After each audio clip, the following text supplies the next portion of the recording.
ಈಗ ಆರಂಭವಾಗ್ತಾ ಇದೆ ದೇಶದ ಅತಿ ದೊಡ್ಡ ಮೊಕದ್ದಮೆ ಆಪ್ಕಿ ಅದಾಲತ್ ರಜತ್ ಶರ್ಮಾ ಅವರೊಂದಿಗೆ.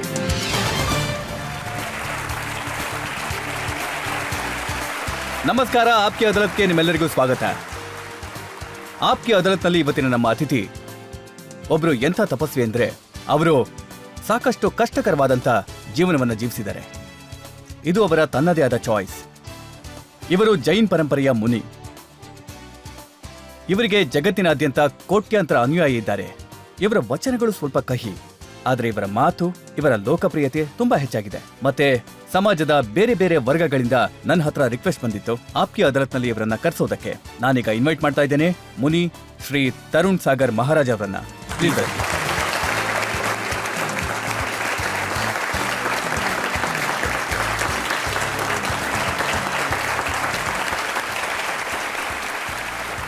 ಮತ್ತೆ ಇವತ್ತಿನ ವಿಶೇಷ ಕಾರ್ಯಕ್ರಮಕ್ಕಾಗಿ ನಮ್ಮ ಕಾರ್ಯಕ್ರಮದಲ್ಲಿ ಜಡ್ಜ್ ಆಗಿ ಬರ್ತಾ ಇರೋದು ಪ್ರಸಿದ್ಧ ಶಿಕ್ಷಣ ತಜ್ಞರು, ಎಜುಕೇಷನಿಸ್ಟ್ JS ರಾಜ್ಪೂತ್ ಅವರು.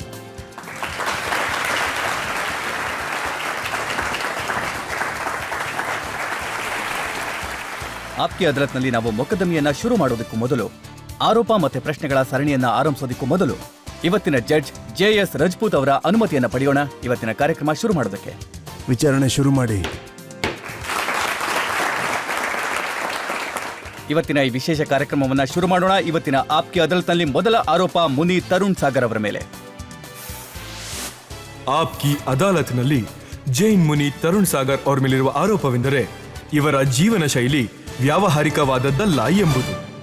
ಮುನಿಗಳೇ, ಈ ಮಾತು ನಿಜನಾ? ನೀವು ಬಹಳ ಸಣ್ಣ ವಯಸ್ಸಿನಲ್ಲೇ ಮನೆ ಬಿಟ್ಟು ಓಡಿ ಹೋಗಿದ್ರಂತೆ. ಏನಾಗಿತ್ತಾಗ? ನಂಬರ್ ಕಡಿಮೆ ಬಂದಿತ್ತಾ?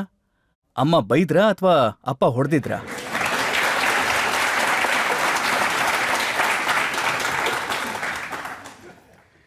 ನೋಡಿ, ನನ್ನ ವೈರಾಗ್ಯ ಏನಿದೆ ಅದು ಗಾಡ್ ಗಿಫ್ಟ್ ಆಗಿದೆ. ಮತ್ತೆ ಯಾವುದೇ ಘಟನೆ ಸಂಭವಿಸ್ಲಿಲ್ಲ, ಏನು ವಿಶೇಷವಾದದನ್ನು ನಾನು ನೋಡಲಿಲ್ಲ, ಅಮ್ಮನೂ ಬೈಲಿಲ್ಲ, ಅಪ್ಪನೂ ಬೇಜಾರಾಗಲಿಲ್ಲ. ಮತ್ತೆ ಈಶ್ವರನ ಕೃಪೆ ಅಷ್ಟೆ. ನನಗೆ ಏನು ಸಂಸ್ಕಾರ ಸಿಕ್ಕಿತ್ತು ಅದರಿಂದ ನಾನು ಮನೇನ ತೊರೆದೆ, ಕುಟುಂಬವನ್ನು ತೊರೆದೆ, ಸಂಸಾರವನ್ನು ತೊರೆದೆ, ಮತ್ತೆ ಮಹಾವೀರನ ರಸ್ತೆಯಲ್ಲಿ ನಡ್ಕೊಂಡು ಬಂದೆ. ಮತ್ತೆ ನನಗನ್ಸೋ ಪ್ರಕಾರ ರಜತ್ ಅವರೇ, ನಾನು ಕೆಲವನ್ನ ಬಿಟ್ಟ ಹಾಗೆ ನೀವು ಕೆಲವನ್ನ ಬಿಟ್ಟಿದ್ದೀರಾ. ಆದರೆ ಬುನಾದಿ ಬೇರೆ ಆಗಿದೆ ಅಷ್ಟೇ. ಇದರಲ್ಲಿ ವ್ಯತ್ಯಾಸ ಏನಂದ್ರೆ, ನಾನು ಭಗವಂತನನ್ನ ಸಾಕ್ಷಾತ್ಕಾರ ಮಾಡ್ಕೊಳ್ಳೋಕೆ ಸಂಸಾರನ ಬಿಟ್ಟೆ, ನೀವು ಸಂಸಾರವನ್ನ ಪಡ್ಕೊಳ್ಳೋಕ್ಕೋಸ್ಕರ ಭಗವಂತನನ್ನೇ ಬಿಟ್ರಿ.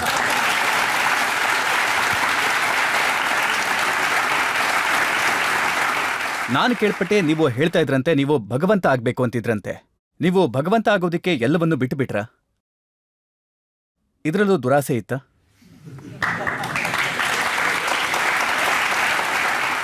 ನಮ್ಗೆ ಗೊತ್ತಿರೋ ಹಾಗೆ ಈ ಜಗತ್ತಲ್ಲಿ ಒಂದು ಹೇಳಿಕೆ ಇದೆ, ಏನನ್ನಾದ್ರೂ ಪಡ್ಕೊಳ್ಳೋದಿಕ್ಕೆ ಏನನ್ನಾದ್ರೂ ನಾವು ಕಳ್ಕೋಬೇಕಾಗತ್ತೆ.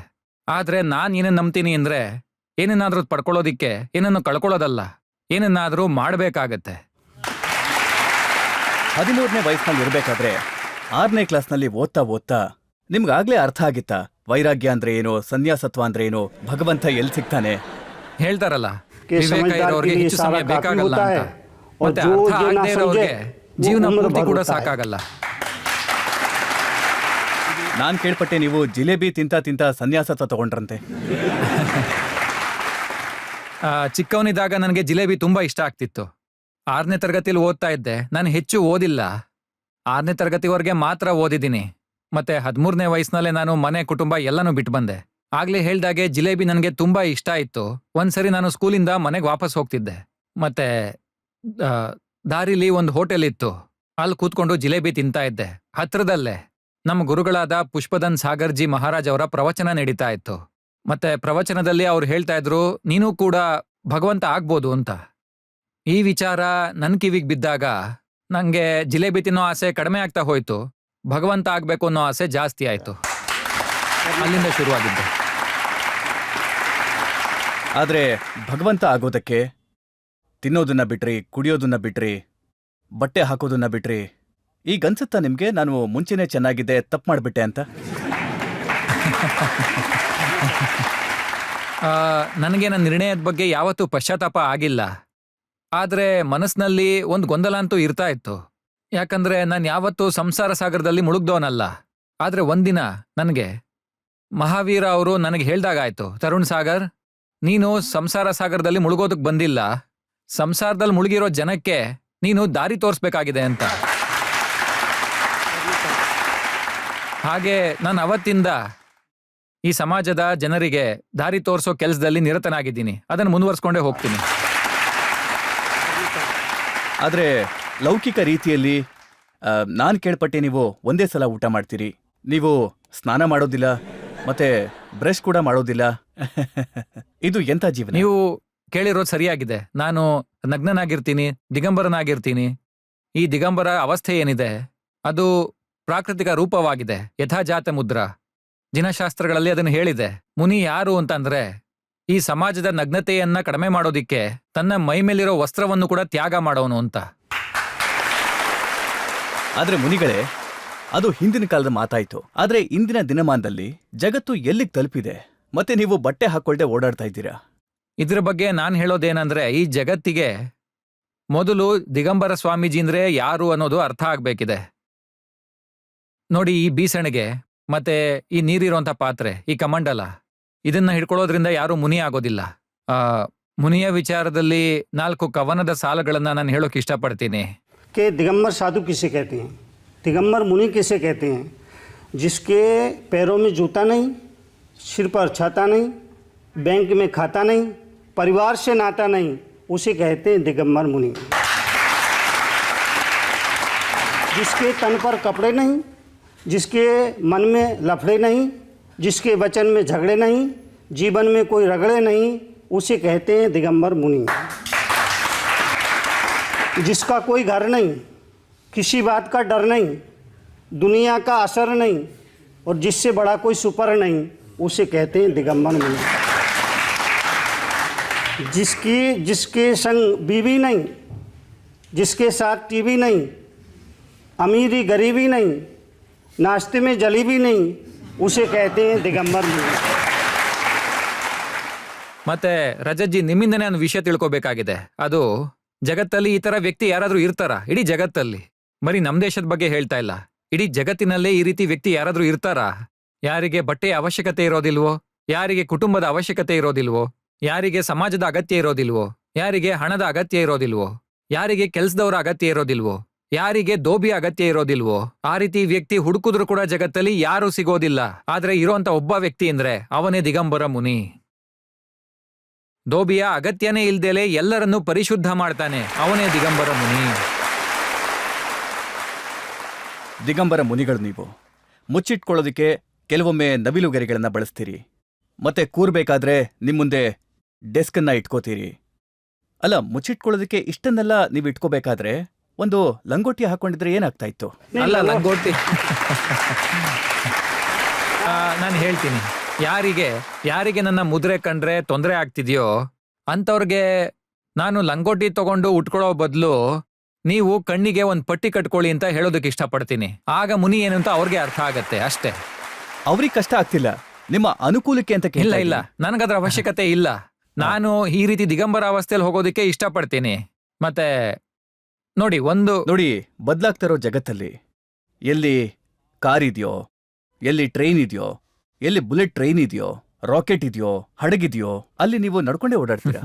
ನಾನು ಯಾಕೆ ನಡ್ಕೊಂಡು ಹೋಗ್ತೀನಿ ಅಂದ್ರೆ, ನೋಡಿ, ನಾನು ಗಾಡಿನಲ್ಲಿ ಕೂತ್ಕೊಳ್ಳೋದಿಕ್ಕೆ ನನ್ನ ಹತ್ರ ಯಾವುದೇ ಗಾಡಿ ಇಲ್ಲ. ನೋಡಿ, ಒಬ್ಬ ಮುನಿ ಅಂದ್ರೆ ಅವನ ಹತ್ರ ಎಳ್ಳಷ್ಟು ಕೂಡ ಯಾವುದೇ ವಸ್ತು ಸ್ವಂತದ್ದಾಗಿರ್ಬಾರ್ದು, ಈ ಬೀಸಣಿಗೆ, ಈ ಕಮಂಡಲ ಬಿಟ್ಟು. ಒಂದ್ ವೇಳೆ ನೀವು ಕಾರಲ್ಲಿ ಹೋದ್ರೆ, ನೀವು ಟ್ರೈನಲ್ಲಿ ಹೋಗಿದ್ದಿದ್ರೆ ಜಾಸ್ತಿ ಜನಗಳನ್ನ ಭೇಟಿ ಮಾಡ್ಬೋದಿತ್ತು, ಜಾಸ್ತಿ ಏರಿಯಾ ಕವರ್ ಮಾಡ್ಬೋದಿತ್ತು. ಆಪ್ಕೆ ಅದಾಲತ್ಗೆ ಬರೋದಕ್ಕೆ ನಿಮ್ಗೆ 6 ತಿಂಗಳಾಗೋಯ್ತು. ನೋಡಿ, ಬದುಕೋದಕ್ ಬಿಡ್ಬೇಕು, ಆದ್ರೆ ಮೊದಲು ನೀನ್ ಬದುಕ್ಬೇಕು. ನೀವು ಚೆನ್ನಾಗಿ ಬದುಕೋದನ್ನ ಕಲ್ತ್ರೆ ಜೀವನಕ್ಕೆ ಬದುಕೋ ಅವಕಾಶ ಅದಾಗೇ ಸಿಗುತ್ತೆ. ನೀವೇನು ಮಾಡೋ ಅವಶ್ಯಕತೆನೇ ಇರೋದಿಲ್ಲ.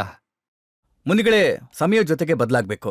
ಭಗವಾನ್ ಮಹಾವೀರ್ ಅವರ ಕಾಲದಲ್ಲಿ ಫೋನ್ ಇರ್ಲಿಲ್ಲ, ಮೈಕ್ರೋಫೋನ್ ಇರ್ಲಿಲ್ಲ. ನೀವೀಗ ಮೈಕ್ರೋಫೋನನ್ನ ಯೂಸ್ ಮಾಡ್ತೀರಾ, ಸೆಲ್ ಫೋನನ್ನ ಯೂಸ್ ಮಾಡ್ತೀರಾ, ನೀವು ಬುಕ್ಸ್ ಅನ್ನ ಕೂಡ ಬರೀತೀರಾ. ನೋಡಿ, ಅದ್ರ ಒಂದ್ ಸ್ವಲ್ಪ ಬಗ್ಗೆ adjustment ಹೇಳ್ತೀನಿ. ಮಾಡ್ಕೋಬೋದಿತ್ತು. ಇಲ್ಲ, ಮಹಾವೀರನ ಮಹಾವೀರನ ಸಿದ್ಧಾಂತ ಏನಿದೆ ಅಂದ್ರೆ ಭಗವಂತನ ಸಿದ್ಧಾಂತ ಏನಿದೆ, ಜನಧನದ ಸಿದ್ಧಾಂತ ಏನಿದೆ, ಆ ಸಿದ್ಧಾಂತಗಳನ್ನ ನಾನ್ ಬದಲಾಯಿಸೋದಕ್ಕಾಗಲ್ಲ. ದೃಷ್ಟಾಂತಗಳನ್ನ ಬದಲಾಯಿಸಬಹುದು ಅಷ್ಟೇ. 2ಕ್ಕೆ 2 ಸೇರಿದ್ರೆ 4 ಆಗ್ಲೂ ಆಗ್ತಿತ್ತು, ಮತ್ತೆ ಈಗ್ಲೂ ಕೂಡ ಅದೇ ಸತ್ಯ. ಇದು ಶಾಶ್ವತ ಸಿದ್ಧಾಂತ ಆಗಿದೆ.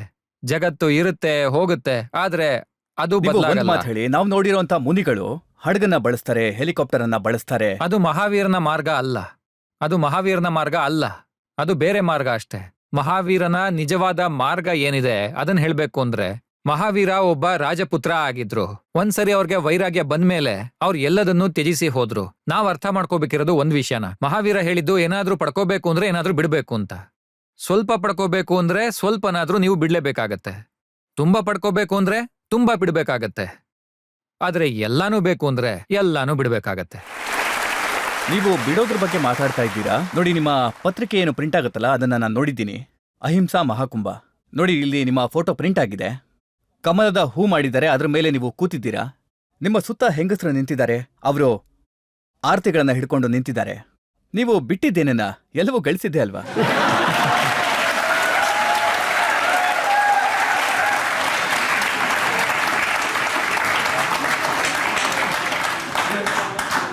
मंजिल मिले ना मिले, मंजिल मिले ना मिले, ये मुकद्दर की बात है. हम कोशिश ही न करें, ये तो गलत बात है. ನೋಡಿ, ನೀವ್ ಹೇಳ್ದಾಗೆ ನಾನು ಗಳಿಸಿರೋದೇನೋ ಖಂಡಿತ ನಿಜ. ಆದ್ರೆ ಈ ಗೊಂದಲ, ಇದನ್ ನೀವೇನ್ ಹೇಳಿದ್ರಿ, ಅದು ಸಮಾಜದ ದೃಷ್ಟಿಯಲ್ಲಿ ನಿಜ ಆಗಿರಬಹುದು. ಸಮಾಜ ಅದನ್ನ ನೋಡುತ್ತೆ.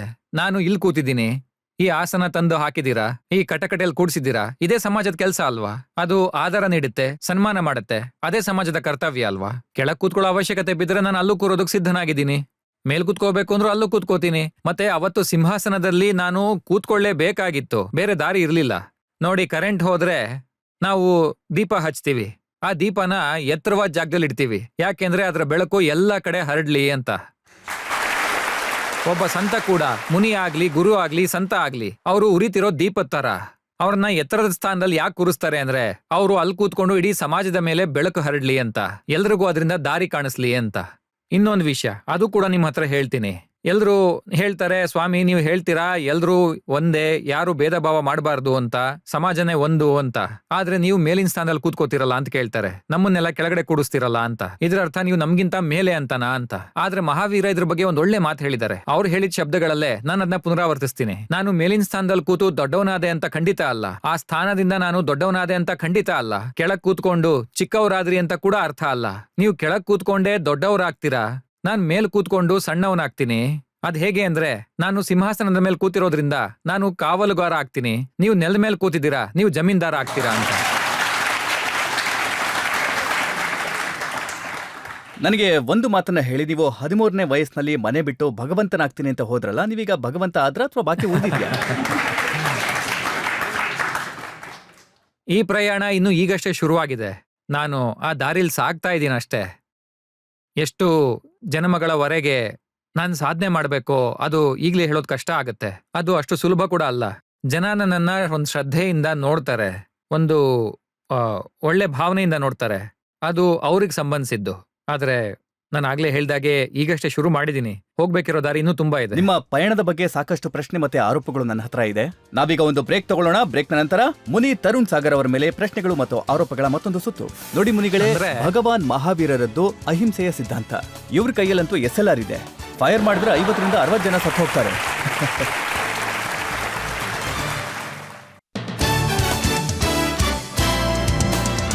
Welcome back.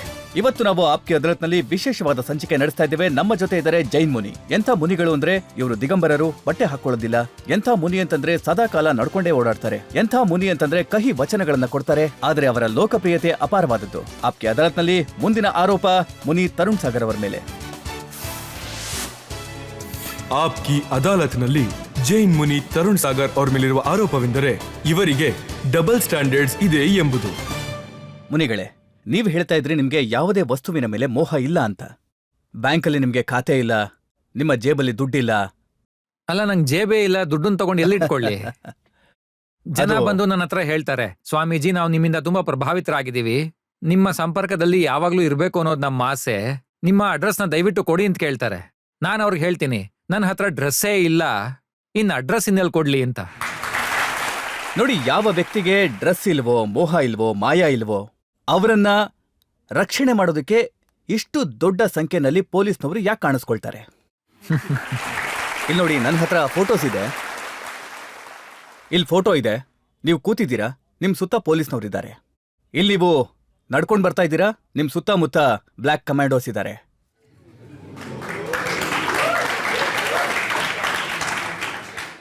ನೋಡಿ, ನಾನು ಎಲ್ಲೇ ಹೋದ್ರೂ ಕೂಡ, ಯಾವ ಸ್ಟೇಟ್ಗೆ ಹೋಗ್ತೀನೋ, ಯಾವ ರಾಜ್ಯಕ್ಕೆ ಹೋಗ್ತೀನೋ, ಅಲ್ಲಿನ ಸರ್ಕಾರಗಳು ನನ್ನನ್ನ ರಾಜ್ಯದ ಅತಿಥಿಯ ರೂಪದಲ್ಲಿ ಸ್ವೀಕಾರ ಮಾಡ್ತಾರೆ. ಒಬ್ಬ ರಾಜಕೀಯ ಅತಿಥಿಯ ಪದವಿ ಕೊಟ್ಟ ಮೇಲೆ ಅದು ಸರ್ಕಾರದ ಕರ್ತವ್ಯ ಆಗತ್ತೆ ಅಂತ ನಾನು ಭಾವಿಸ್ತೀನಿ. ಅವರು ಸುರಕ್ಷತೆಯ ಬಗ್ಗೆ ವ್ಯವಸ್ಥೆ ಮಾಡ್ತಾರೆ, ಅದು ಅವ್ರ ಕೆಲಸ ಅಲ್ವಾ? ಅದ್ರ ಬಗ್ಗೆ ನಾನೇನು ನೋಡಿ ಹೇಳೋದು. ಮುನಿಗಳೇ, ಭಗವಾನ್ ಮಹಾವೀರರದ್ದು ಅಹಿಂಸೆಯ ಸಿದ್ಧಾಂತ. ಇವ್ರ ಕೈಯಲ್ಲಂತೂ SLR ಇದೆ. ಫೈರ್ ಮಾಡಿದ್ರೆ 50ರಿಂದ 60 ಜನ ಸತ್ತು ಹೋಗ್ತಾರೆ.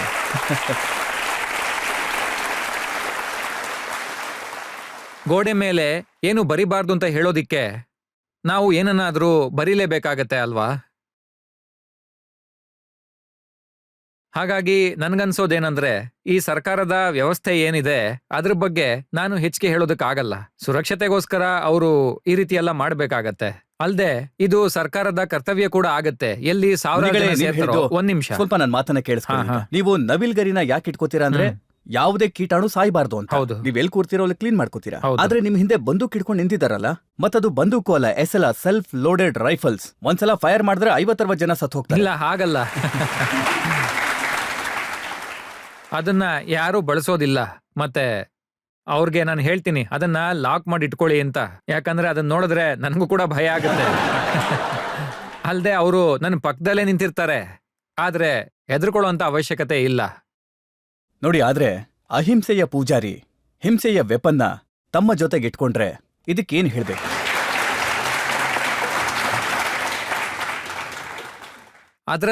ಅದರಲ್ಲಿ ನನ್ನ ಪಾತ್ರ ಏನು ಇರೋದಿಲ್ಲ.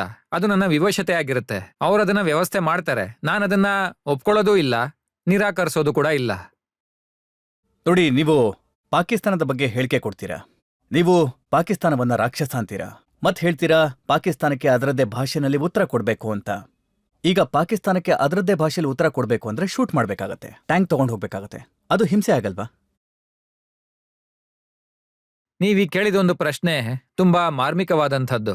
ನೋಡಿ, ನನ್ನ ಹತ್ರ ಈ ಮೀಡಿಯಾದವ್ರು ಬಂದು ಪ್ರಶ್ನೆಗಳನ್ನ ಕೇಳಿದಾಗ, ಅಂದ್ರೆ ಈ ಹಿಂದೂಸ್ತಾನ ಪಾಕಿಸ್ತಾನದ ಜಗಳ ತುಂಬಾ ವರ್ಷಗಳನ್ನ ನಡೀತಾ ಇದೆ. ಈ ಪಾಕಿಸ್ತಾನ ಅನ್ನೋ ದೇಶ ಇಲ್ಲದೆ ಇದ್ದಿದ್ರೆ ಇವತ್ತು ಈ ಹಿಂದೂಸ್ತಾನ ಎಲ್ಲಿಗೆ ಹೋಗಿರ್ತಿತ್ತು, ಯಾವ ಸ್ಥಾನ ತಲುಪಿರ್ತಿತ್ತು. ಅದಕ್ಕೆ ನಾನು ಅವ್ರಿಗೆ ಹೇಳ್ದೆ, ಆ ದೇಶಕ್ಕೆ ಅರ್ಥ ಮಾಡಿಸಿ ಪ್ರೀತಿಲೇ ಹೇಳಿ ಅಂತ ಹೇಳ್ದೆ. ಆದ್ರೆ ಕಳೆದ 60-70 ವರ್ಷಗಳಿಂದ ಏನ್ ನಾವು ಅನುಭವಿಸ್ತಿದೀವಿ, ಅವ್ರಿಗೆ ಆ ಭಾಷೆ ಅರ್ಥ ಆಗಿಲ್ಲ ಅಲ್ವಾ? ಆದ್ರೆ ಒಂದ್ ವೇಳೆ ಜೈನ ಮುನಿ ಕೂಡ ಪ್ರೇಮದ ಭಾಷೆಯನ್ನ ಬಿಟ್ಟು ಬಂದೂಕಿನ ಭಾಷೆಯನ್ನ ಮಾತಾಡಿದ್ರೆ ಅಹಿಂಸೆ ಮಾತನ್ನ ಯಾರು ಇಲ್ಲ, ಕೇಳ್ತಾರೆ? ಹಾಗಲ್ಲ. ಅದು ಹೇಗೆ ಅಂದ್ರೆ, ಮೀಡಿಯಾದವರು ನನ್ನನ್ನ ಪ್ರಶ್ನೆ ಕೇಳಿದಾಗ ನಾನು ಅವ್ರಿಗೆ ಹೇಳ್ದೆ, ಅದು ಅವ್ರಿಗೆ ಅರ್ಥ ಆಗೋಂತ ಭಾಷೆಯಲ್ಲೇ ಅರ್ಥ ಮಾಡಿಸ್ಬೇಕು ಅಂತ. ಹೇಳ್ತಾರಲ್ಲ, ನಾಯಿಯ ಬಾಲ 12 ವರ್ಷಗಳ ತನಕ ಕಡ್ಡಿ ಕಟ್ಟಿ ನಿಲ್ಸಿದ್ರು ಬಿಚ್ತಿದ್ದ ಹಾಗೆ ಅದು ಮತ್ತೆ ಡೊಂಕನೇ ಆಗತ್ತೆ. ಈ ಪಾಕಿಸ್ತಾನ ನಾಯಿ ಬಾಲದ ಹಾಗೆ, ಅದನ್ನ ಯಾವತ್ತೂ ಸರಿ ಮಾಡಕ್ಕಾಗಲ್ಲ. ನೀವು ಎಲ್ಲ ಮಾತುಗಳನ್ನು ಹೇಳ್ತೀರಿ. ನೀವಿದನ್ನ ಕಹಿ ವಚನಗಳು ಅಂತ ಯಾಕೆ ಹೇಳ್ತೀರಾ? ನೀವು ಪ್ರೀತಿಯಿಂದ ಮಾತಾಡ್ಬೋದಲ್ವಾ?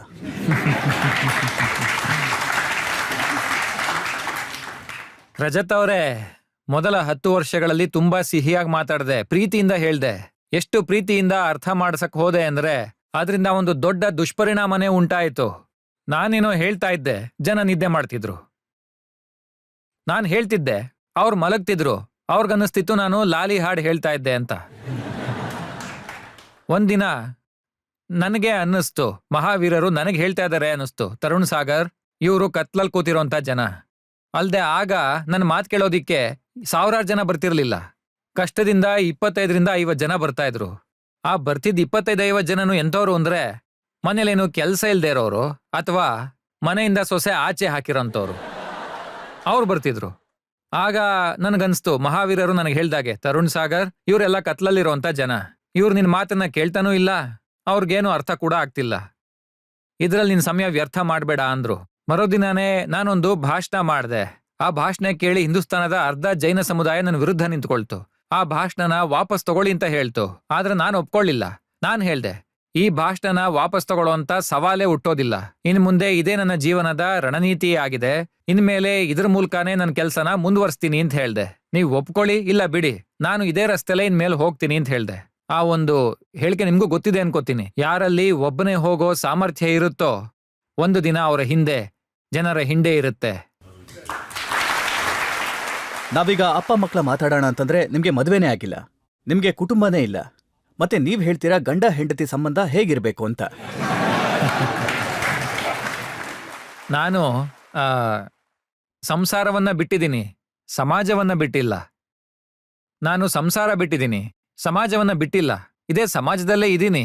ಸಮಾಜದಲ್ಲಿ ನಡೆಯೋ ಘಟನೆಗಳನ್ನ ನಾನು ಗಮನಿಸ್ತಾನೆ ಇರ್ತೀನಿ. ಹೇಳ್ಬೇಕು ಅಂದ್ರೆ, ಒಂದು ಪತ್ನಿಯ ಭಾಷೆಯಲ್ಲಿ ಹೇಳ್ಬೇಕು ಅಂದ್ರೆ, ಪತ್ನಿ ಯಾರಂದ್ರೆ पत्नी जो पति से रहे तनी तनी खत्म कर दे उसकी मनी, वही पत्नी है. ನೋಡಿ, ನನಗಂತೂ ಯಾವುದೇ ಕೆಲಸ ಮಾಡೋದಿಲ್ಲ. ಕೆಲಸ ಗುಡಿಸ್ಬೇಕಾಗಿಲ್ಲ, ನೆಲ ಒರೆಸ್ಬೇಕಿಲ್ಲ, ಪಾತ್ರೆ ತೊಳಿಬೇಕಿಲ್ಲ. ಆ ರೀತಿ ಕೆಲಸ ಯಾವ್ದು ನಾನು ಮಾಡೋ ಅವಶ್ಯಕತೆ ಇಲ್ಲ. ಕೂತಿರ್ತೀನಿ, ಯೋಚನೆ ಮಾಡ್ತಿರ್ತೀನಿ, ಮಾತಾಡ್ತೀನಿ.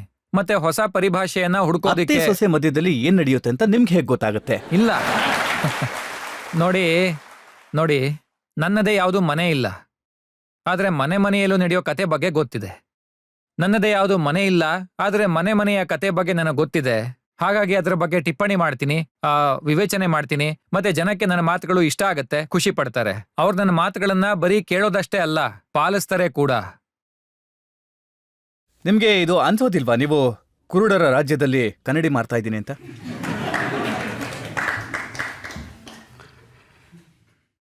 ಎಚ್ಚರವಾಗೋದು ಬಿಡೋದು ಅವ್ರಿಗೆ ಬಿಟ್ಟಿದ್ದು.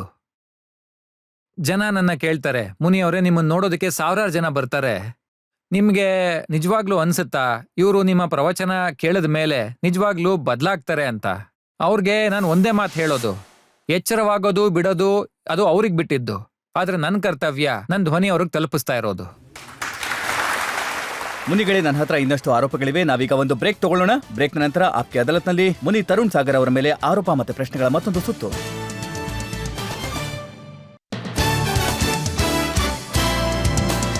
Welcome back. ಆಪ್ಕೆ ಅದಾಲತ್ನಲ್ಲಿ ಇವತ್ತಿನ ನಮ್ಮ ಅತಿಥಿ ಮುನಿ ತರುಣ್ ಸಾಗರ್. ಆಪ್ಕೆ ಅದಾಲತ್ನಲ್ಲಿ ಮುಂದಿನ ಆರೋಪ. ಆಪ್ಕಿ ಅದಾಲತ್ನಲ್ಲಿ ಜೈನ್ ಮುನಿ ತರುಣ್ ಸಾಗರ್ ಅವ್ರ ಮೇಲಿರುವ ಆರೋಪವೆಂದರೆ ಇವರು ಜನಗಳಿಗೆ ತಪ್ಪು ವಿಚಾರಗಳನ್ನ ಹೇಳಿಕೊಡ್ತಾರೆ ಎಂಬುದು. ನೀವು ಕಹಿಯಾದ ಮಾತುಗಳನ್ನ ಆಡ್ತಾ, ಸಿಹಿಯಾದ ಮಾತುಗಳನ್ನ ಹೇಳ್ತಾ, ಕೆಲವೊಂದು ಮಾತುಗಳನ್ನ ಹೇಳ್ಬಿಡ್ತೀರಾ. ಹರಿಯಾಣದ ಅಸೆಂಬ್ಲಿಗೆ ಹೋಗಿದ್ರೆ ಅಡ್ರೆಸ್ ಮಾಡೋದಕ್ಕೆ ಅಂತ. ಅಲ್ಲಿ ನೀವು ಒಂದು ಮಾತನ್ನ ಹೇಳ್ತೀರಾ, ಪುರುಷರ ದರ್ಜೆ ನಂಬರ್ 1 ಮತ್ತು ಮಹಿಳೆಯರ ದರ್ಜೆ ನಂಬರ್ 2 ನಮ್ಮ ಸಮಾಜದಲ್ಲಿ. ನೋಡಿ, ಇದನ್ನ ನಾನು ಹೇಳೋದಲ್ಲ, ಪ್ರಕೃತಿನೇ ಹೇಳುತ್ತೆ. ಇಲ್ಲೇ ನೋಡಿ, ನೀವು ಅವ್ರನ್ನ ಅಲ್ಲಿ ಕೂರಿಸಿದ್ದೀರಾ, ಇವ್ರನ್ನ ಇಲ್ಲಿ ಕೂರಿಸಿದ್ದೀರಾ.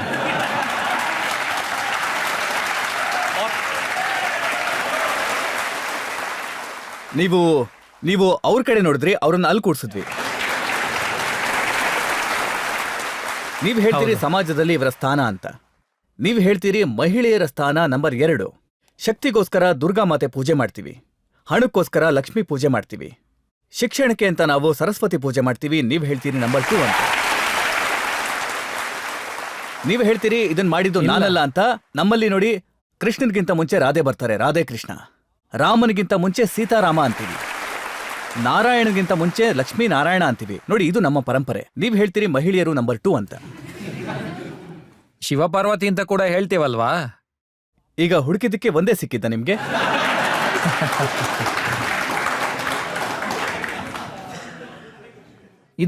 ಇದು ನೋಡಿ, ಈ ಮಾತೇನಿದೆ ಇದರಲ್ಲಿ ಮತಭೇದ ಇರಬಹುದು. ನಾನು ನಾರಿ ಶಕ್ತಿಯನ್ನ ಕಡಿಮೆ ಅಂತ ಯಾವತ್ತೂ ಭಾವಿಸಿಲ್ಲ. ನಾರಿ ಸಮಾಜದ ದಾರಿ ಅಂತ ಹೇಳ್ತಾರೆ. ನಾರಿ ನಾರಿ ನಾರಿ ನಾರಿ ಈ ಸಮಾಜಕ್ಕೆ ದಾರಿ. ಪುರುಷ ಆಗಬೇಕು ಅವಳಿಗೆ ಆಭಾರಿ.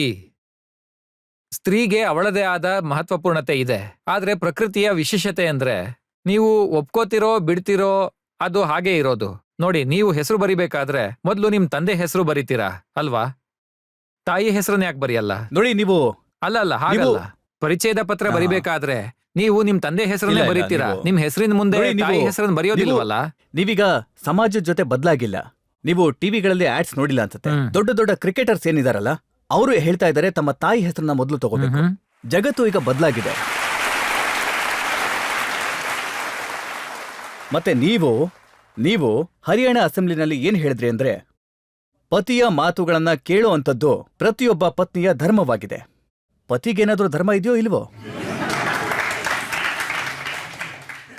ಧರ್ಮ ಪತ್ನಿ ಅಂತ ನೀವು ಹೇಳೋದಲ್ವಾ, ಧರ್ಮ ಪತಿ ಅಂತ ಹೇಳೋದಿಲ್ಲ. ನೀವು ಹೇಳ್ಬೇಕು ಸರಿ, ಆದ್ರೆ ಯಾಕೆ ಹೇಳೋದಿಲ್ಲ? ಧರ್ಮ ನೀವು- ಪತ್ನಿ ಅಂತ ಹೇಳಿದ್ಮೇಲೆ ಧರ್ಮ ಪತಿ ಅಂತ ಕೂಡ ಇರ್ಬೇಕಲ್ವಾ? ಖಂಡಿತ ಇರಬೇಕು. ಯಾಕಿಲ್ಲ? ನಿಮ್ಮಿಂದಾಗಿ. ಇಲ್ಲ.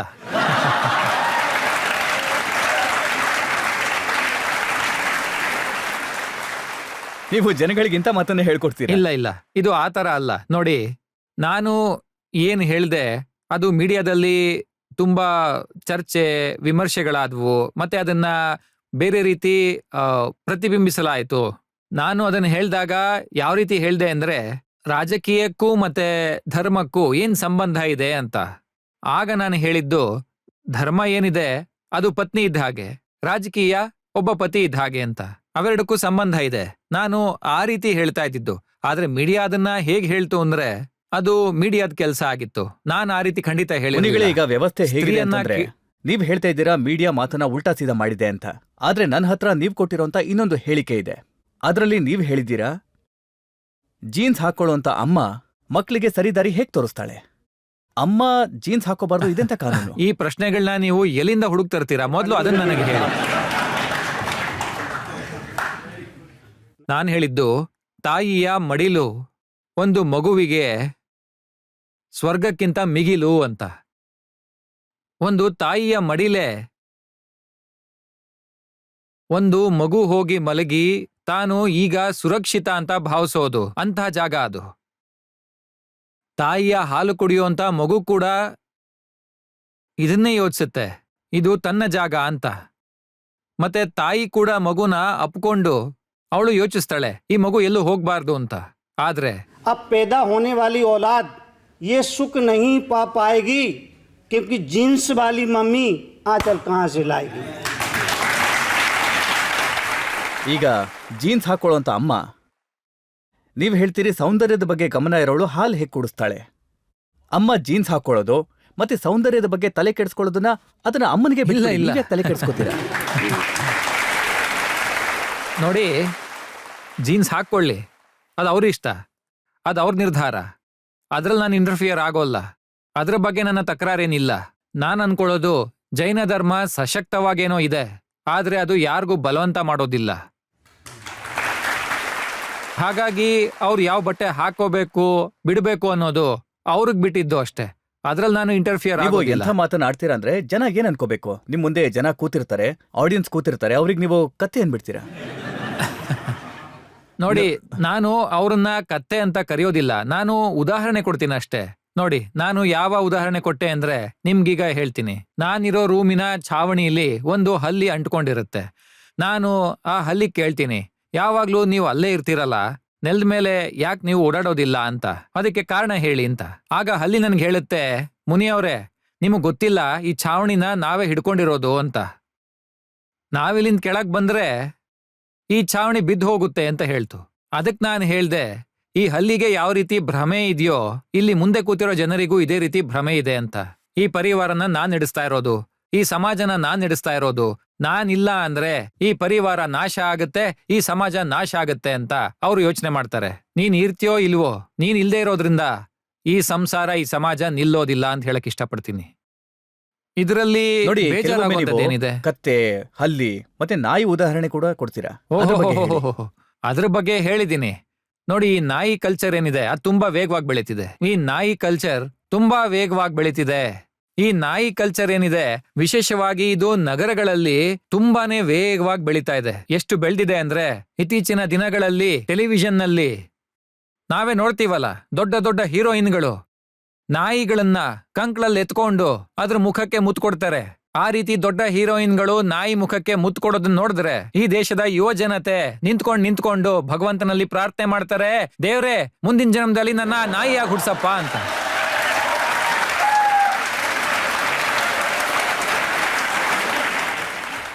ಹಾಗಾಗಿ ನಾನು ನೋಡಿ, ಈ ರೀತಿ ನಾನು ನಾಯಿಗಳ ಬಗ್ಗೆ, ನಾಯಿ ಕಲ್ಚರ್ ಬಗ್ಗೆ ಮಾತಾಡ್ತೀನಿ ಅಷ್ಟೇ. ದೇಶದ ಯುವ ಜನತೆಗೆ ನಾನು ಹೇಳೋಕೆ ಬಯಸೋದು ಇದನ್ನೇ.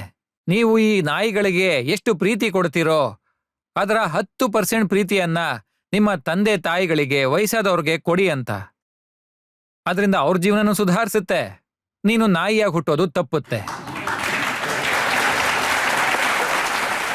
ನಿಮ್ಮ ಪ್ರವಚನದ ಬಗ್ಗೆ ಸಾಕಷ್ಟು ಪ್ರಶ್ನೆಗಳು ನನ್ನ ಹತ್ರ ಇದೆ. ಮತ್ತೊಂದು ಬ್ರೇಕ್ ತಗೊಳ್ಳೋಣ. ಬ್ರೇಕ್ ನಂತರ ಆಪ್ಕಿ ಅದಾಲತ್ನಲ್ಲಿ ಮುನಿ ತರುಣ್ ಸಾಗರ್ ಅವರ ಮೇಲೆ ಪ್ರಶ್ನೆಗಳು ಮತ್ತು ಆರೋಪಗಳ ಮತ್ತೊಂದು ಸುತ್ತು.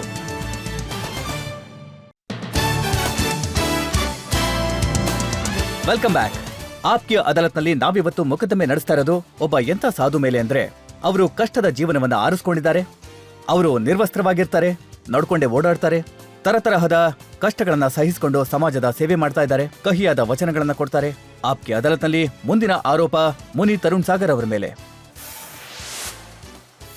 ಆಪ್ಕಿ ಅದಾಲತ್ನಲ್ಲಿ ಜೈನ್ ಮುನಿ ತರುಣ್ ಸಾಗರ್ ಅವರ ಮೇಲಿರುವ ಆರೋಪವೆಂದರೆ ಇವರು ಧರ್ಮದ ಹೆಸರಿನಲ್ಲಿ ರಾಜಕೀಯ ಮಾಡುತ್ತಾರೆ ಎಂಬುದು. ಈಗ ನೋಡಿ, ನೀವು ಸಾಧುಗಳು, ಸಂತರು, ಜಗತ್ತಿನ ಬಗ್ಗೆ ನಿಮ್ಗೆ ವ್ಯಾಮೋಹ ಇಲ್ಲ. ಆದ್ರೆ ನೀವು ಪ್ರತಿ ಕ್ಷಣ ರಾಜಕೀಯ ವ್ಯಕ್ತಿಗಳಿಗೆ ಕೆಲವೊಮ್ಮೆ ಕಳ್ಳರು ಅಂತೀರಾ, ಕೆಲವೊಮ್ಮೆ ಲೂಟಿಕೋರ್ರು ಅಂತೀರಾ. ಕಳ್ಳರು ಅಂತೀನಿ, ದರೋಡೆಕೋರರು ಅಂತೀನಿ. ನಾನು ಆ ರೀತಿ ಮುಖದ ಮೇಲೆ ಏನೂ ಹೇಳೋದಿಲ್ಲ. ಆದ್ರೆ ನನಗೇನನ್ಸುತ್ತೆ ಅಂದ್ರೆ, ಯಾರು ಜೀವನದಲ್ಲಿ ಸಣ್ಣ ಸಣ್ಣ ತಪ್ಪುಗಳನ್ನ ಮಾಡಿರ್ತಾರೆ ಅವ್ರೀಗ ಜೈಲುಗಳಲ್ಲಿ ಬಂದಿ ಆಗಿದ್ದಾರೆ. ಮತ್ತೆ ಯಾರು ದೊಡ್ಡ ದೊಡ್ಡ ತಪ್ಪುಗಳನ್ನ ಮಾಡಿದ್ದಾರೆ ಅವರು ಲೋಕಸಭೆ, ವಿಧಾನಸಭೆಯಲ್ಲಿ ಕೂತಿದ್ದಾರೆ. ನೋಡಿ, ಇದ್ರ ಬಗ್ಗೆ ಇನ್ನೂ ಹೇಳಬೇಕು ಅಂದ್ರೆ, ನೋಡಿ, ರಾಜಕೀಯಕ್ಕೂ ನನಗೂ ಯಾವುದೇ ಸಂಬಂಧ ಇಲ್ಲ. ಸಂಬಂಧ ಇಲ್ವಾ? ಈ ಫೋಟೋ ನೋಡಿ. ಹಾ, ಹೇಳಿ ಹೇಳಿ. ಇವರು ಚೀಫ್ ಮಿನಿಸ್ಟರ್. ಎಷ್ಟು ಫೋಟೋಸ್ ಇದೆ. ಇದು ಮಧ್ಯಪ್ರದೇಶದ ಮುಖ್ಯಮಂತ್ರಿಗಳ ಜೊತೆ, ಮತ್ತೆ ಇದು ರಮಣ್ ಸಿಂಗ್ನ ಜೊತೆ, ಇದು ಹರಿಯಾಣದ ಮುಖ್ಯಮಂತ್ರಿಗಳ ಜೊತೆ, ಪ್ರತಿಯೊಬ್ಬ ಇಲ್ಲ, ಚೀಫ್ ಮಿನಿಸ್ಟರ್ನ ಜೊತೆ, ಅದು ಹಾಗಲ್ಲ. ಮೋದಿಯವ್ರ ಜೊತೆಗೂ ಫೋಟೋ ಇದೆ. ನೋಡಿ, ನನ್ನ ಯಾರು ಕರೀತಾರೆ ನಾನು ಅಲ್ಲಿಗೆ ಹೋಗ್ತೀನಿ. ಕರೀದಲೆ ಅಂತ ನಾನು ಎಲ್ಲೂ ಹೋಗೋದಿಲ್ಲ, ನಿಮ್ಗೂ ಗೊತ್ತಿದೆ. ಮಧ್ಯಪ್ರದೇಶದ ಮುಖ್ಯಮಂತ್ರಿಗಳು ನನ್ನ ಅವ್ರ ಮನೆಗೆ ಕರೆದ್ರು, ಆಗ ನಾನು ಹೋಗಿದ್ದೆ. ಹಾಗೆ ಛತ್ತೀಸ್ಗಢದ ಮುಖ್ಯಮಂತ್ರಿ ಕೂಡ ಅವ್ರ ಮನೆಗೆ ನಾನು ಕರೆದಿದ್ರು, ಅಲ್ಲಿಗೂ ನಾನು ಹೋಗಿದ್ದೆ. ಹಾಗೆ ಹರಿಯಾಣದ ಮುಖ್ಯಮಂತ್ರಿಗಳು ಕೂಡ ನನ್ನ ಕರೆದಿದ್ರು, ಅಲ್ಲಿಗೂ ಹೋಗಿದ್ದೆ. ಹಾಗಾಗಿ ನನ್ನ ಯಾರು ಕರೀತಾರೋ ನಾನು ಅಲ್ಲಿಗೆ ಹೋಗ್ತೀನಿ. ಹೋದಾಗ ಒಂದ್ ಕಡೆ ಈ ನೀವ್ ರೀತಿ ಹೇಳ್ತೀರಾ, ಫೋಟೋ ಕೂಡ ಅವ್ರೆಲ್ರೂ ಕಳ್ರು ತೆಕ್ಕೊತಾರೆ. ಅಂತ. ಮತ್ತೆ ನೀವು ಅಸೆಂಬ್ಲಿಗೆ ಹೋಗ್ತೀರಾ, ಅಲ್ಲಿ ಅವರನ್ನ ಅಡ್ರೆಸ್ ಮಾಡ್ತೀರಾ, ಕಳ್ಳರನ್ನ.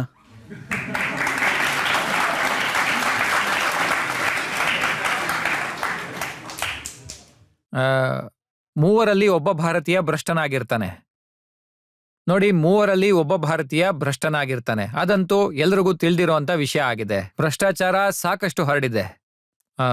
50% 60% ಜನ ಭ್ರಷ್ಟಾಚಾರದಲ್ಲಿ ಇನ್ವಾಲ್ವ್ ಆಗಿದ್ದಾರೆ. ಒಂದು 10-20% ಜನ ಉಳಿದಿದ್ದಾರೆ. ಅವ್ರನ್ನ ಮಾತ್ರ ನೀವು ಪ್ರಾಮಾಣಿಕರು ಅಂತ ಹೇಳಬಹುದು.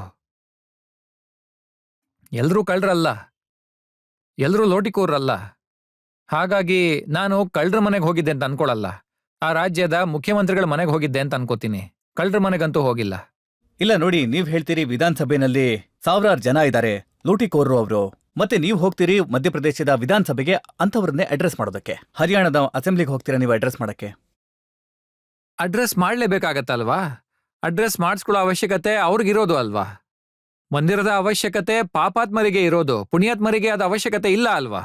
ಯಾರು ಪಾಪಿಗಳೋ ಅವರು ಪೂಜೆ ಮಾಡೋದಿಕ್ಕೆ ಮೊದಲ ಸಾಲಲ್ಲಿ ನಿಂತ್ಕೊಂಡಿರ್ಬೇಕಾಗತ್ತೆ. ಅವರಿಗೆ ಉಪದೇಶದ ಅಗತ್ಯವಿದೆ. 3 ತಲಾಕ್ನ ತೀರ್ಪಿನ ಬಗ್ಗೆ ನೀವು ಪ್ರತಿಕ್ರಿಯೆ ಕೊಟ್ಟಿದ್ರಿ. ಮುಸ್ಲಿಂ ಸಮಾಜದ ಹೆಣ್ಮಕ್ಳು ಹೇಳ್ತಾರೆ ನಿಮ್ಗೇನು ಅಧಿಕಾರ ಇದೆ? ಹಾಗಲ್ಲ ನೋಡಿ, ಯಾರಿಗೇ ಆಗ್ಲಿ ಮಹಿಳೆಯರ ಮೇಲೆ ಅತ್ಯಾಚಾರ ಆಗ್ತಿದೆ ಅಂತ ಅನ್ನಿಸ್ದಾಗ, ತಪ್ಪು ಅನ್ಸ್ದಾಗ ಅದನ್ನ ಖಂಡಿಸ್ಬೋದು. ವಾಟ್ಸ್ಆಪ್ ಅಲ್ಲಿ ತಲಾಕ್ ಆಗ್ತಿತ್ತು, ಅದರಲ್ಲಿ ಧರ್ಮ ಎಲ್ಲಿದೆ ಅಂತ ಹೇಳಿ ನೀವೇ ನೋಡಿ. ಇದು ಅವರ ಪರಂಪರೆ ಅಲ್ಲ. ಇದು ಯಾವ ರೀತಿ ಪರಂಪರೆ? ಅಲ್ಲ, ಪರಂಪರೆ ಅಂದ್ಮೇಲೆ ನೋಡಿ, ನಿಮ್ಮ ಪರಂಪರೆ ಇಲ್ಲ ಇಲ್ಲ ಹೇಗಿದೆಯಲ್ಲ, ಇಲ್ಲ ಇಲ್ಲ, ಸಂತರದ್ದು. ಆ ರೀತಿ ಅಲ್ಲ. ಯಾರಾದ್ರೂ ಪ್ರಾಣ ನಮ್ಮ ಕೊಡ್ತಾರಾ? ಪರಂಪರೆ ಏನಿದೆ ಅಲ್ಲ, ನೀವು ಹಾಗಿದ್ರೆ ಸತಿ ಸಹಗಮನನ ಮತ್ತೆ ಪರದ ಪದ್ಧತಿನೂ ಒಪ್ಕೋತೀರಾ ಅಂತ ಹಾ, ಆಯ್ತು. ಯಾಕಿಲ್ಲ? ಅಲ್ಲ ಅಲ್ಲ, ಹೇಗೆ ಹಾಗಾಗ್ಬಾರ್ದು. ಸಂಸಾರಿಗಳಿಗಿದೆಯೋ ಹಾಗೆ ಸಂತರಿಗೂ ಕೂಡ ಅಲ್ಲ. ಇರಬೇಕು. ಅದ್ರಲ್ಲಿರೋ ವ್ಯತ್ಯಾಸನ ನಾವು ಅರ್ಥ ಮಾಡ್ಕೋಬೇಕಾಗತ್ತೆ. ಸತಿ ಪದ್ಧತಿ ಮತ್ತೆ ಸಂತರ ಜೀವನದಲ್ಲಿ ವ್ಯತ್ಯಾಸ ಇದೆ. ಸತಿ ಪದ್ಧತಿಯಲ್ಲಿ ಒಂದು ರಾಗ ಇದೆ, ಪ್ರೀತಿ ಇದೆ. ಮುಂದಿನ ಜನ್ಮದಲ್ಲಿ ನನಗೆ ಇವ್ರೇ ಬೇಕು, ಇವ್ರು ಎಲ್ಲಿ ಹೋದ್ರೋ ನಾನು ಅಲ್ಲೇ ಹೋಗ್ಬೇಕು, ನಾನು ಅಲ್ಲೇ ಇರ್ಬೇಕು. ಇಲ್ಲಿ ನೀವು ಪ್ರೀತಿಯ ಭಾವವನ್ನ ಕಾಣ್ಬೋದು. ಆದ್ರೆ ಸಂತರ ಜೀವನದಲ್ಲಿ ವೈರಾಗ್ಯದ ಭಾವ ಇದೆ. ಸತಿ ಪದ್ಧತಿಯಲ್ಲಿ ಪ್ರೀತಿ ಇದೆ, ಸಂಸಾರ ಇದೆ. ಅದೇ ಸಂತರ ಜೀವನದಲ್ಲಿ ವೈರಾಗ್ಯ ಇದೆ, ವಿರಕ್ತಿ ಇದೆ, ಜನನ ಮರಣದ ಬಂಧನದಿಂದ ಮುಕ್ತಿಯ ಭಾವನೆ ಇದೆ. ನೋಡಿ, ಆದ್ರೆ ಇದಕ್ಕೆ ಕೋರ್ಟ್ ಕೂಡ ಪರ್ಮಿಷನ್ ಕೊಡಲ್ಲ, ತಾವು ತಮ್ಮ ಜೀವವನ್ನ ತೆಕ್ಕೊಳ್ಳೋದಕ್ಕೆ. ಅಲ್ಲ ಅಲ್ಲ, ನೋಡಿ, ಸನ್ಯಾಸದ ಜೀವನ ಏನಿದೆ, ಈ ಪ್ರಕ್ರಿಯೆ 1-2 ಗಂಟೆದಲ್ಲ, 12 ವರ್ಷಗಳ ಪ್ರಕ್ರಿಯೆ ಆಗಿದೆ. ನೋಡಿ, ನಾನು ಯುವಕನಾಗಿದ್ದೀನಿ, ನಾನು ಈಗ ಸನ್ಯಾಸ ತಗೋತೀನಿ ಅಂದ್ರೆ ಅದಕ್ಕೆ ಧರ್ಮ ಅವಕಾಶ ಕೊಡೋದಿಲ್ಲ. ಒಬ್ಬ ವ್ಯಕ್ತಿ ಒಂದು ಮಟ್ಟ ತಲುಪದ ಮೇಲೆ ಜೀವನದ ಬಗ್ಗೆ ಆಸಕ್ತಿ ಇರೋದಿಲ್ಲ, ಕಣ್ಣು ಕಾಣಿಸೋದಿಲ್ಲ, ಕಿವಿ ಕೇಳಿಸೋದಿಲ್ಲ, ಕೈ ಕಾಲ್ ಕೆಲಸ ಮಾಡಲ್ಲ, ಹಸ್ವಾಗಲ್ಲ, ತಿಂದಿದ್ದು ಅರಗೋದಿಲ್ಲ, ಏನು ಇಷ್ಟ ಆಗೋಲ್ಲ, ಜನರು ಇಷ್ಟ ಆಗಲ್ಲ, ಸಾಯೋ ಆಸೆ ಇದೆ, ಆದ್ರೂ ಬಿಡ್ತಿಲ್ಲ. ಆಗ್ಲೂ ಯಾರೂ ಸಹ ಅವ್ರನ್ನ ಬಿಡ್ತಿಲ್ಲ ಅಂದ್ರೆ ತನ್ನ ಬಗ್ಗೆನೂ ಯೋಚನೆ ಇಲ್ಲ, ಜಗತ್ತಿನ ಬಗ್ಗೆನೂ ಇಲ್ಲ. ನಮ್ಮವರು ಅಂತ ದೇವರ ನಾಮನೇ ಮರಿತಾ ನಮ್ಮವರು ಅಂತ ಕೂತಿದ್ದಾಗ ಬುದ್ಧಿ ಕಡಿಮೆಯಾಗಿ, ವಿವೇಕ ಕಳೆದು ಹೋಗಿ, ಆಸೆಗಳು ಹೋಗಿ, ವೈರಾಗ್ಯ ಮೂಡಿ, ಜೀವ ಹೋಗ್ಬೇಕು ಅಂತಿದೆ, ಇವನ್ ಹೋಗೋದಕ್ ಬಿಡ್ತಾ ಇಲ್ಲ. ಜೀವ ಹೋಗ್ಬೇಕು ಅಂತಿದೆ, ಆದ್ರೆ ಇವ್ರ ಆಸೆ ತೀರಿಲ್ಲ. ಹೆಂಡತಿ ಬೈತಾಳೆ, ಮಕ್ಳು ಬೈತಾರೆ, ನೆಂಟ್ರು ಬೈತಾರೆ, ಅಕ್ಕಪಕ್ಕದವ್ರು ಬೈತಾರೆ, ರಾತ್ರಿ ನಿದ್ದೆ ಬರಲ್ಲ, ಬೆಳಗ್ಗೆ ಹೊರಗೆ ಹೋಗಲ್ಲ, ಹಸುವು ಆಗ್ತಿಲ್ಲ, ತಿಂದಿದ್ದು ಜೀರ್ಣ ಆಗ್ತಿಲ್ಲ, ಕಾಡು ಬಾ ಅಂತಿದೆ, ಊರು ಹೋಗು ಅಂತಿದೆ. ಯಮರಾಜನ ಆದೇಶದಿಂದ ಯಮಕಿಂಕರರು ಕುಣಿಕೆ ಹಾಕಿದ್ದಾರೆ. ತಾನು ಬೀಳೋ ಹಳ್ಳನ ತಾನೇ ತೋಡ್ಕೊಂಡು ನಿಂತಿದ್ದಾನೆ. ಜೀವನವಿಡೀ ಕಷ್ಟಪಟ್ಟು ಊರಡಿ ಮಾಡಿದಾನೆ ಆಸ್ತಿ, ಆದ್ರೆ 3 ಅಡಿ 6 ಅಡಿ ಜಾಗನೂ ಅವಂದಲ್ಲ ಅಂತಾನೆ ಗೊತ್ತಿಲ್ಲ.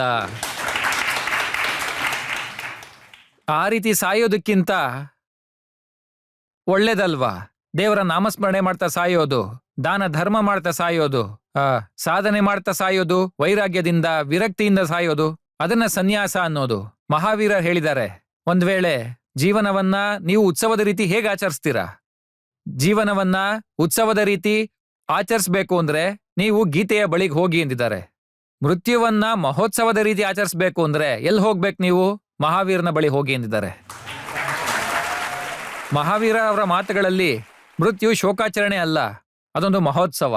ಸನ್ಯಾಸ, ಸಲ್ಲೇಖನ, ಹಾಗೆ ಇಚ್ಛಾಮರಣ, ಇದೆಲ್ಲರ ಅರ್ಥನೇ ಬೇರೆ ಆಗಿದೆ. ಇದು ಮೃತ್ಯುವನ್ನ ಮಹೋತ್ಸವದ ರೀತಿ ಆಚರಿಸೋ ಬಗೆ ಆಗಿದೆ. ಮುನಿಗಳೇ, ನಾವು ನಿಮ್ ಹತ್ರ ಎಲ್ಲ ತರದ ಪ್ರಶ್ನೆಗಳನ್ನ ಕೇಳಿದ್ವಿ. ಬಹಳ ಒಳ್ಳೆ ವಿಚಾರ. ಅಂದ್ರೆ ನೀವು ಎಲ್ಲ ಪ್ರಶ್ನೆಗಳಿಗೆ ನಗ್ತಾ ನಗ್ತಾ ಉತ್ತರ ಕೊಟ್ರಿ.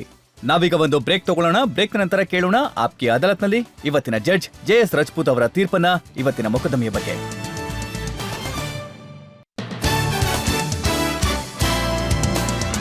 ಆಪ್ಕಿ ಅದಾಲತ್ನಲ್ಲಿ ನಾವಿವತ್ತು ಮೊಕದ್ದಮೆ ಹೂಡಿದ್ದು ಮುನಿ ತರುಣ್ ಸಾಗರ್ ಅವರ ಮೇಲೆ.